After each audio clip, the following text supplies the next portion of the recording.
I'm sitting here in my garage on Sunday, as you would do, cleaning my gun, and I'm thinking to myself, what is a question that I used to have, or questions I used to have, when I just started to get into electrical skateboarding? What can I share with you guys out there, especially with people who just started getting into the hobby and want to know just a little bit more? And I think I've got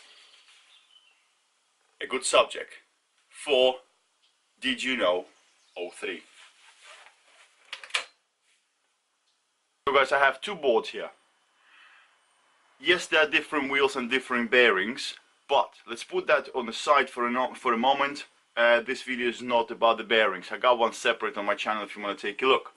So, if we spin this wheel here, which is ABEC 107 F1, and wheel here, which is Tramper 90 Stickies, as you can see, this wheel here doesn't spin as well. Okay?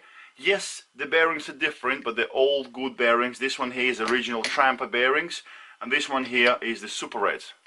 So, there is a big difference between these two setups.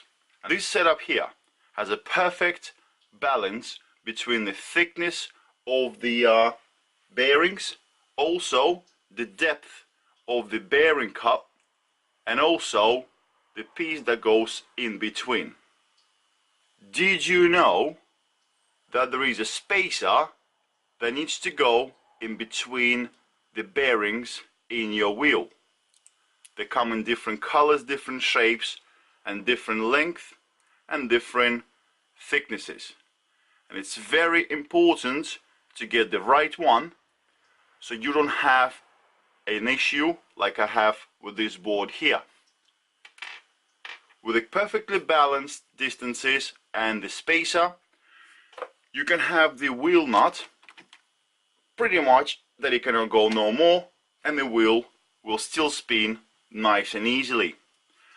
On this set here, however, if I would go just a little bit tighter, the wheel will stop eventually spinning. The reason is that the wheel nut is squeezing the bearings so hard that it's preventing them from spinning. And this is because the spacer between the bearings is not correct length. Guys, I'm using the Evolve AT kit wheel just because it's larger and easier to maneuver in my hands. So what's the order that the bearings and spacers should go in? So on one side you get the bearing, and that goes straight into the cup and gets pushed in. You turn the wheel around, and what you have in there is a space between the next bearing seat, and this is where the spacer goes in. So you drop the spacer in just like that, and then the next bearing goes right over, and the spacer stays inside. So when you put this wheel onto the truck and axle and you start tightening up the nut will start pressing on the bearing. If the distance between the bearings gets too small, you will start forcing the bearing too hard, and it will stop spinning freely. So getting the length of the spacers is very, very crucial.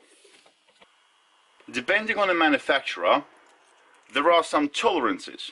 So even if you buy the same length as spacers, sometimes they do not come in exactly identical. So look, I've got 3 different types of spacers here, but they're all supposed to be the same length, so they fit my wheels. But as you can see, one of them just falls out from the micrometer, another one stays at 10.3 millimeters. The third one, very close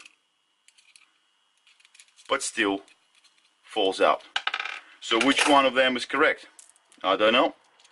Just trying it, putting it inside the wheels, tighten up the knot and feeling for the wobble in the wheel and seeing if the wheel stops spinning freely when you tighten up. That's a big difference.